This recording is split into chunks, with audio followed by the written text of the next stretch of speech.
আসসালামু আলাইকুম প্রিয় দর্শক, সবাই কেমন আছেন? প্রতিদিনের মতো চলে আসলাম এই মুহূর্তের আগামীকাল 11 জুন 2026 রোজ বৃহস্পতিবারের খুবই গুরুত্বপূর্ণ ঝড় বৃষ্টি, নিম্নচাপ, ঘূর্ণিঝড়, কালবৈশাখী, শিলাবৃষ্টি ও বজ্রবৃষ্টির আবহাওয়ার সংবাদ নিয়ে।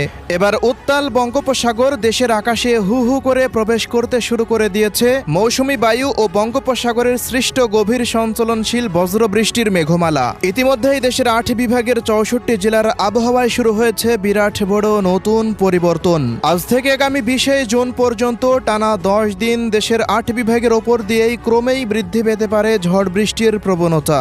অন্যদিকে আজ রাত থেকে পরবর্তী 72 ঘন্টা রংপুর, ময়মনসিংহ, সিলেট ও চট্টগ্রাম বিভাগের জেলাগুলির ওপর দিয়ে হতে পারে ভারী থেকে অতি ভারী বর্ষণ। এছাড়া দেশের অন্যান্য অঞ্চলগুলোতেও আজ রাতের ভেতরেই বিক্ষিপ্ত বজ্রসহ বৃষ্টিপাতের আশঙ্কা, এমনটাই জানাচ্ছেন আবহাওয়াবিদেরা।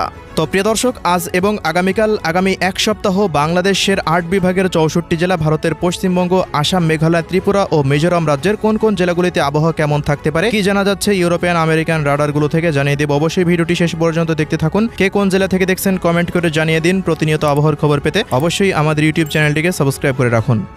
প্রিয় দর্শক, প্রতিদিনের মতো আমরা সরাসরি এ পর্যায়ে চলে আসলাম ইউরোপিয়ান আবহাওয়ার পূর্বাভাস মডেল রাডারের কৃত্রিম ভূ উপগ্রহ চিত্র বা স্যাটেলাইট মেঘমালা পরিস্থিতিতে। আজকের আবহাওয়ার পূর্বাভাসে দেখতে পাচ্ছি এই মুহূর্তে সামুদ্রিক মেঘমালা দেশের 8 বিভাগের 64 জেলার ওপর দিয়ে বিস্তার লাভ করেছে। দেশের প্রত্যেকটা জেলার আকাশই মেঘলা থেকে মেঘাচ্ছন্ন অবস্থায় রয়েছে। তবে মেঘের ফাঁকে ফাঁকে দেশের 8টি বিভাগের ওপর দিয়েই যে তীব্র ভ্যাপসা গরম অব্যাহত ছিল তা এই মুহূর্তে চলমান রয়েছে। আপাতত আগামী কয়েকদিন তীব্র যে ভ্যাপসা গরম তা অব্যাহত থাকতে পারে বলে জানিয়েছে বাংলাদেশ আবহাওয়া অধিদপ্তর। এই মুহূর্তে বঙ্গোপসাগরে গভীর সঞ্চলনশীল যুক্ত মেঘমালা তৈরি হচ্ছে এবং সেই মেঘমালায় বরিশাল, চট্টগ্রাম বিভাগ হয়ে দেখা যাচ্ছে পশ্চিমবঙ্গ, ত্রিপুরা, সিলেট, ময়মনসিংহ, রাজশাহী, ঢাকা, খুলনা, বরিশাল, রংপুর বিভাগের প্রত্যেকটা জেলার উপর দিয়ে বিস্তার লাভ করেছে। বেশ কিছু অঞ্চলে বিক্ষিপ্ত ধরনের বৃষ্টিপাতও হয়েছে মেঘের দ্বারা। অন্যদিকে আমরা গতকালকে জানিয়েছিলাম যে বরিশাল, চট্টগ্রাম, পাশাপাশি সিলেট, ময়মনসিংহ বিভাগে এবং ত্রিপুরা রাজ্যের জেলাগুলির ওপর দিয়ে বর্ষা মৌসুম প্রবেশ করেছে। তো আজকের আবহাওয়ার রিপোর্টে জানা গেছে যে ইতিমধ্যেই ঢাকা বিভাগ, ময়মনসিংহ বিভাগ এবং পাশাপাশি রংপুর বিভাগ পর্যন্ত বর্ষা মৌসুম বিস্তার লাভ করেছে। শুধুমাত্র রাজশাহী, খুলনা ও পশ্চিমবঙ্গের জেলাগুলিতে এখনও পর্যন্ত মৌসুমী বায়ু প্রবেশ করেনি। তবে বাংলাদেশ আবহাওয়া অধিদপ্তরের তথ্য অনুযায়ী রাজশাহী, খুলনা ও পশ্চিমবঙ্গের জেলাগুলিতে আগামী 24 থেকে 72 ঘন্টার ভেতরেই বর্ষা মৌসুম প্রবেশ করতে পারে। অন্যদিকে দক্ষিণ পশ্চিম মৌসুমী বায়ুর প্রভাবে আজ রাত থেকেই রংপুর, ময়মনসিংহ ও সিলেট বিভাগের কোনো কোনো অঞ্চলে টানা ভারী থেকে অতি ভারী বর্ষণ হতে পারে। পাশাপাশি উপকূলীয় অঞ্চলে বরিশাল এবং চট্টগ্রাম বিভাগেরও কোনো কোনো অঞ্চলে ভারী থেকে অতি ভারী বর্ষণের সম্ভাবনা রয়েছে। তবে রাজশাহী, ঢাকা, খুলনা ও পশ্চিমবঙ্গের জেলাগুলিতে বিক্ষিপ্ত ধরনের বৃষ্টিপাত হতে পারে। তো প্রিয় দর্শক, আমরা এই মুহূর্তে সরাসরি চলে আসলাম ইউরোপিয়ান আবহাওয়ার পূর্বাভাস মডেল রাডারের মেঘমালা এবং বৃষ্টিপাতের পূর্বাভাসে। এবার জানিয়ে দিব 11 জুন রোজ বৃহস্পতিবার দেশের কোন কোন অঞ্চলগুলোতে বজ্রসহ বৃষ্টিপাত হতে পারে সেই আপডেট। তো শুরুতেই জানিয়ে দিচ্ছি রংপুর বিভাগের আবহাওয়ার রিপোর্ট। আমরা রংপুর বিভাগের দেখতে পাচ্ছি রংপুর, দিনাজপুর, ঠাকুরগাঁও, পঞ্চগড়, নীলফামারী, লালমনিরহাট, কুড়িগ্রাম, গাইবান্ধা, চিলমারি, পীরগঞ্জ, বিরামপুর, এদিকে বোদা এই অঞ্চলগুলোর অধিকাংশ স্থানের ওপর দিয়ে ভারী থেকে অতি ভারী বর্ষণ হতে পারে। পাশাপাশি রাজশাহী, ময়মনসিংহ, সিলেট, ঢাকা ও পশ্চিমবঙ্গের জেলাগুলিতে একই মুহূর্তে আকাশটা পুরোপুরি মেঘলা থেকে মেঘাচ্ছন্ন অবস্থায় থাকতে পারে। এছাড়া পরবর্তী সময়ে বেলা বৃদ্ধি পাওয়ার সঙ্গে সঙ্গে দেশের 8টি বিভাগের ওপর দিয়েই বজ্রবৃষ্টির মেঘের উপস্থিতি অনেকটা বৃদ্ধি পাওয়ার আশঙ্কা রয়েছে।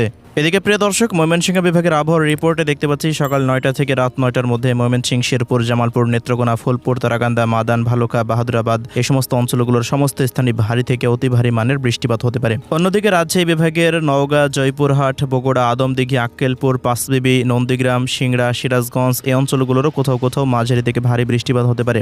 তবে রাজশাহী, চাঁপাইনবাবগঞ্জ, পাবনা এই অঞ্চলগুলোর আশেপাশে তেমন কোনো বড়সড় আবহাওয়া পরিবর্তন লক্ষ্য করা যাচ্ছে না, তবে হঠাৎ বৃষ্টিপাত হতে পারে। এদিকে সিলেট বিভাগের বিশ্বম্বরপুর, সতকবাজার, জয়ন্তাপুর, জাকিগঞ্জ, চরখাই, বড়লেখা, বালাগঞ্জ, কোলাউড়া, মৌলভীবাজার, জগন্নাথপুর, এদিকে হাবিবগঞ্জ, নাসিরনগর, বানিয়াচং, ইটনা, মোতকটা, সিলেট, সুনামগঞ্জ, মৌলভীবাজার, হবিগঞ্জের সমস্ত স্থানেই ভারী বৃষ্টিপাতের আশঙ্কা রয়েছে বৃহস্পতিবার। এছাড়াও প্রিয় দর্শক, এদিকে ঢাকা বিভাগের ঢাকা, এরপর কাপাসিয়া, কটিয়াদি, কিশোরগঞ্জ, গাজীপুর, কালিহাটি, বাংশাইল, নগরপুর, এদিকে মুন্সিগঞ্জ, নারায়ণগঞ্জ, ধামরাই, দোহার এই অঞ্চলগুলোরও কোথাও কোথাও মাঝারি থেকে ভারী বৃষ্টিপাত হতে পারে। এদিকে শরীয়তপুর, মাদারীপুর, গোপালগঞ্জ, রাজবাড়ী, ফরিদপুর, মানিকগঞ্জ এই সমস্ত অঞ্চলগুলোর ওপর দিয়ে আকাশটা মেঘলা থেকে মেঘাচ্ছন্ন অবস্থায় থাকতে পারে। বিভিন্ন অঞ্চলে বিক্ষিপ্ত বৃষ্টিপাত হতে পারে। এদিকে চট্টগ্রাম বিভাগের ব্রাহ্মণবাড়িয়া, কুমিল্লা, ফেনী, নোয়াখালী, লক্ষ্মীপুর, চাঁদপুর, এদিকে বরিশাল বরিশাল বিভাগের বরিশাল, পিরোজপুর, ঝালকাঠি, বরগুনা, পটুয়াখালী, ভোলা, জিয়ানগর, মঠবাড়িয়া, বুরহানুদ্দিন, লালমোহন, চরফ্যাশন, হাতিয়া, কুয়াকাটা, দমকি, ভোপাল এই অঞ্চলগুলোর কোথাও কোথাও মাঝারি ধরনের বৃষ্টিপাতের সম্ভাবনা রয়েছে। এদিকে খাগড়াছড়ি, ফটিকছড়ি, চট্টগ্রাম, এদিকে রাঙামাটি, এরপর রয়েছে বিলাইছড়ি, রাজস্থলী, রাওয়ানছড়ি, সাতকনিয়া, কুতুবদিয়া, বাঁশখালী, এরপর বান্দরবান, কক্সবাজার এই অঞ্চলগুলোতে বর্ষা মৌসুম প্রবেশ করার কারণে এই অঞ্চলগুলোতেও বিক্ষিপ্ত ধরনের বৃষ্টিপাতের আশঙ্কা রয়েছে। ত্রিপুরা রাজ্যেরও সবকটি জেলাতে বৃষ্টিপাত হতে পারে। খুলনা বিভাগের সাতক্ষীরা, শ্যামনগর, মোংলা, বাগেরহাট এই অঞ্চলগুলোতে বৃষ্টিযুক্ত মেঘের আনাগোনা থাকতে পারে। অন্যদিকে কুষ্টিয়া, মেহেরপুর, চুয়াডাঙ্গা, ঝিনাইদহ, মাগুরা এই অঞ্চলগুলোতে আকাশে বৃষ্টিযুক্ত মেঘের উপস্থিতি অনেকটা বেশি থাকতে পারে। রোদের কাজ করতে সমস্যা হতে পারে। এই অঞ্চলগুলোরও কোথাও কোথাও বিক্ষিপ্ত ধরনের বৃষ্টিপাত হতে পারে। এদিকে ভারতের পশ্চিমবঙ্গের, উত্তরবঙ্গের দার্জিলিং, জলপাইগুড়ি, আলিপুরদুয়ার, কোচবিহার, কালিম্পং, এদিকে উত্তর ও দক্ষিণ দিনাজপুর, মালদা, বীরভূম, মুর্শিদাবাদ এই অঞ্চলগুলোতে ভারী বৃষ্টিপাতের আশঙ্কা রয়েছে। এছাড়াও বিকেল থেকে রাতের মধ্যে দুর্গাপুর, বাঁকুড়া, পুরুলিয়া, বর্ধমান, আরামবাগ, খড়গপুর, এদিকে কলাঘাট, কলকাতা, উত্তর ও দক্ষিণ চব্বিশ পরগনা, পূর্ব পশ্চিম মেদিনীপুর, নদিয়া জেলার উপর দিয়েও ভারী থেকে অতি ভারী মানের বৃষ্টিপাত হওয়ার সম্ভাবনা দেখা যাচ্ছে রাডার থেকে। তো বৃহস্পতিবারের আবহাওয়ার বিষয়ে বলা যাচ্ছে যে দেশের 8টি বিভাগের উপরে মৌসুমী বাতাসের প্রভাবে মেঘের আনাগোনা অনেকটা বেশি থাকতে পারে। এজন্য রোদের কাজ করতে ব্যাপক সমস্যার সৃষ্টি হতে পারে। তো আমরা আজকে দেখালাম ইউরোপিয়ান আবহাওয়ার পূর্বাভাস মডেল রাডার অর্থাৎ ECMWF থেকে বৃষ্টিপাতের পূর্বাভাস। এই পূর্বাভাসটি তো প্রিয় দর্শক, আবহাওয়া পরিবর্তনশীল, যে রাডারে দেখানো অঞ্চলগুলোতেই বৃষ্টিপাত হবে এমনটাও নয়। আবহাওয়া পরিবর্তন হতেই পারে, এই অঞ্চলগুলো ব্যতীতও অন্যান্য অঞ্চলগুলোতেও বৃষ্টিপাত হতে পারে। তো যাই হোক, আগামী 10 দিনের মধ্যে সারা দেশেই বৃষ্টিপাতের প্রবণতা বৃদ্ধি পেতে পারে। রংপুর, ময়মনসিংহ, সিলেট ও চট্টগ্রাম বিভাগে ভারী বর্ষণের সম্ভাবনা রয়েছে আগামী 10 দিনে। এছাড়াও রাজশাহী, ঢাকা, খুলনা এবং পশ্চিমবঙ্গের জেলাগুলিতে মাঝারি মানের বৃষ্টিপাতের আশঙ্কা রয়েছে। তো এই ছিল আজকের আবহাওয়ার রিপোর্ট। আল্লাহ হাফেজ।